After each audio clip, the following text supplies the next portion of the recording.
हरीम के अबू मुदस्सिर का शुक्रिया अदा करते हैं और कहते हैं कि आज के दौर में भी नेक लोग हैं। बहुत परेशान रहता था कि हरीम बाहर जॉब करेगी, पता नहीं कैसे लोग होंगे, लेकिन आपसे मिलकर मेरी परेशानी खत्म हो गई है। आपने हरीम का बहुत ख्याल रखा, आपका शुक्रिया। उसकी माँ आती है और आकर कहती है कि जल्दी से पैकिंग कर लो, ये ना हो यहाँ पुलिस आ जाए और हमारा सारा सामान भी रख लें। लाइबा कहती है कि ये सब कुछ तो हमारा था, फिर हम क्यों किसी को देकर जाएंगे, हम इस घर को छोड़कर नहीं जाएंगे। फाइज की माँ समझाती है, बेटा तुम तैयार हो जाओ। यहाँ सारे नौकर बातें कर रहे होते हैं कि ये औरत अपने आप को पता नहीं क्या समझती थी। देखो इंसान आसमान से जमीन पर कैसे आकर गिरता है। इसने हरीम पर बहुत जुल्म किए थे, पता नहीं किसकी हाल लग गई है। अपनी सैलरी की बात करते हैं कि हम सदका समझकर छोड़ देंगे।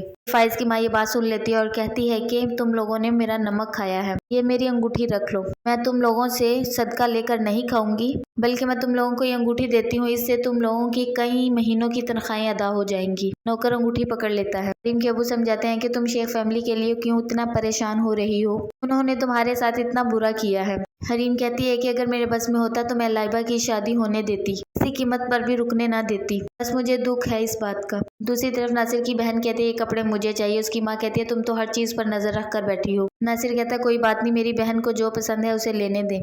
वो सूट ले लेती है और उसकी माँ कहती है चलो जाकर भाई के लिए चाय बनाओ। और नासिर सोच रहा होता है कि मेरी टांग क्यों नहीं ठीक हो रही। हरीम उसे बददुआ देती है कि तुम भी जलील होगे जिस तरह तुमने मुझे जलील किया है।